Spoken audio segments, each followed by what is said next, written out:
To the point या आपल्या चॅनलवर आपल्या सर्वांचं स्वागत आहे. आपल्या पृथ्वीवर सर्वात आधी एकच खंड होता आणि त्या खंडाचं नाव पॅन्जिया असं होतं.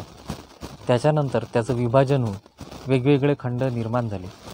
तशाच प्रकारे एकच महासागर होता आणि त्या महासागराचं नाव होतं पॅन्थालासा.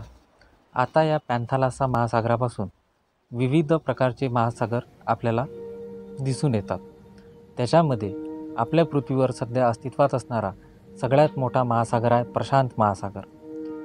सर्व महासागरामध्ये जर पृथ्वीचा विचार केला तर पृथ्वीच्या जी भूखंड आहे त्या भूखंडापेक्षा सर्वात जास्त जैवप्रणाली जे आहे ते जैवप्रणाली आपल्याला समुद्रांमध्ये आढळून येते. समुद्रामध्ये विविध प्रकारचे मासे, विविध प्रकारचे जीवजंतू, वनस्पती आणि किती सारे क्रिएचर आहेत की जे अजूनही आपल्याला ज्ञात नाही आहेत. माणूस पृथ्वीचा सर्वात वरच्या बिंदूवर तर गेला, आपल्या वातावरणाच्या बाहेर पण गेला, पण पृथ्वीच्या आतमध्ये तो जाऊ शकला नाही. अजूनही आपण समुद्राच्या आतमध्ये जास्त खोल जाऊ शकलो नाही. समुद्र आपल्या पृथ्वीवर एक महत्त्वाची भूमिका बजावतात.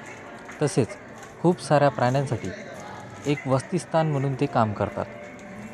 समुद्र विविध प्रकारच्या माशांनी भरलेला आहे. त्यामधून विविध प्रकारचं लोकांना अन्न पुरवठा होतो.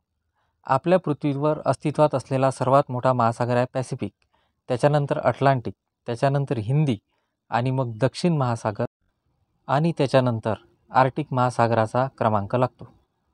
आपल्या परिसरातील जी सजीवसृष्टी आहे त्याच्यामध्ये सर्वात जास्त सजीवसृष्टी पाण्यामध्ये आढळून येते. व्हिडिओ आवडत असेल